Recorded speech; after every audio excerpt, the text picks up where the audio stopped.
Mes amis, je suis heureux de me reconnecter avec vous, alors que le monde continue à avancer lentement pour sortir de la situation du coronavirus. Alors que nous voyons certains endroits s'ouvrir et que les gens commencent à se diriger vers ce que l'on a appelé la nouvelle normalité. Alors que nous sommes confrontés, quoi qu'il arrive, c'est un excellent moment pour approfondir la parole de Dieu, qui ne change jamais, en particulier les prophéties, car elles donnent l'assurance que la parole de Dieu est absolument vraie. Ces 2 dernières semaines, nous avons examiné les prophéties qui se trouvent dans le livre de Daniel. Et aujourd'hui, nous allons nous pencher brièvement sur le chapitre central de Daniel, chapitre 8. Ce chapitre est si profond que nous ne pouvons pas tout examiner pendant notre petite rencontre. Cependant, examinons quelques points importants. Daniel 8 commence au temps de l'Empire médo-perse, symbolisé par le bélier à 2 cornes, comme l'explique l'ange au verset 20. Le bélier est vaincu par le bouc arrivé de l'ouest sans toucher la terre, ayant une corne impressionnante symbolisant la Grèce et la conquête étonnamment rapide d'Alexandre le Grand. Les 4 cornes qui ont remplacé la corne impressionnante symbolisent la division de la Grèce entre les 4 généraux d'Alexandre. De l'un des 4 vents est sortie une petite corne qui a d'abord grandi horizontalement, comme nous le voyons au verset 9, symbolisant la conquête de la Grèce par la Rome païenne. Puis verticalement, comme nous le voyons au verset 10 à 12,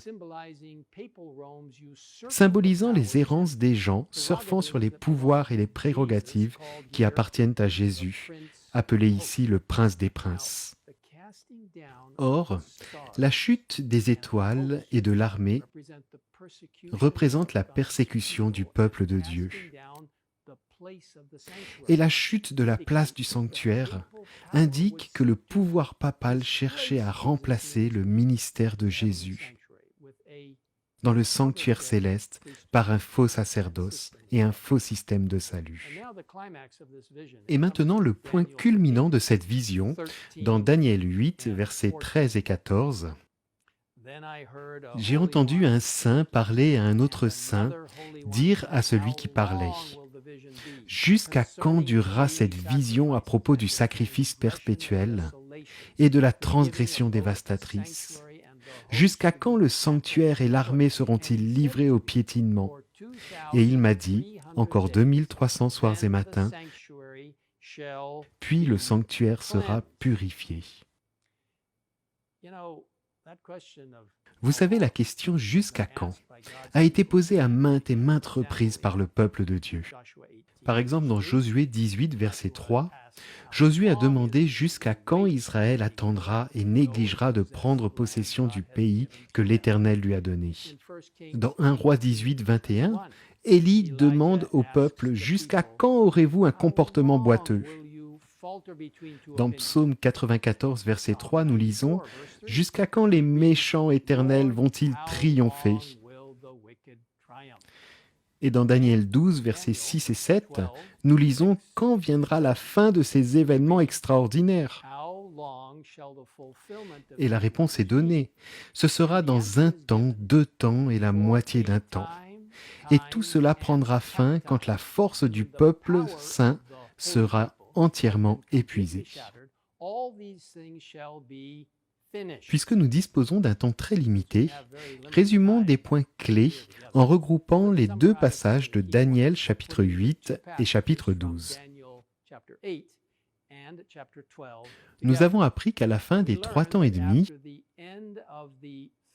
ou 1260 jours prophétiques, symbolisant 1260 années littérales, la petite corne serait abattue, ce qui a effectivement eu lieu en 1798, menant à la fin des 2300 jours ou années en 1844, lorsque la vérité du ministère céleste du Christ commencerait à être rétablie.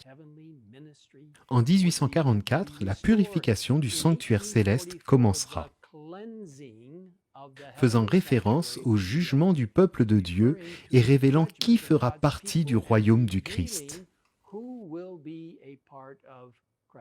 Ainsi, vous savez, chers amis, le sujet du ministère du Christ dans le sanctuaire céleste est si important pour nous à comprendre.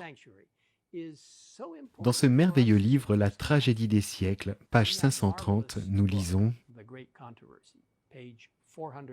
Le peuple de Dieu devrait comprendre parfaitement le sujet du sanctuaire et du jugement. Chacun devrait être au courant de la position et de l'œuvre de notre souverain sacrificateur. Sans cette connaissance, il n'est pas possible d'exercer la foi indispensable en ce temps-ci, ni d'occuper le poste que Dieu nous assigne. Dans notre vidéo de la semaine prochaine, nous allons parler du sanctuaire céleste et de ce que Jésus y fait et de ce qui nous concerne en ce moment. C'est un message tellement vital et pertinent pour nous aujourd'hui. En conclusion, je voudrais vous encourager à prendre courage.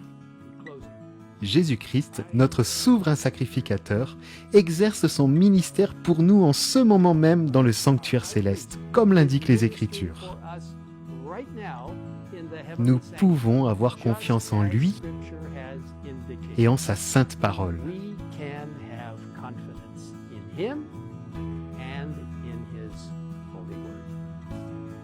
Prions.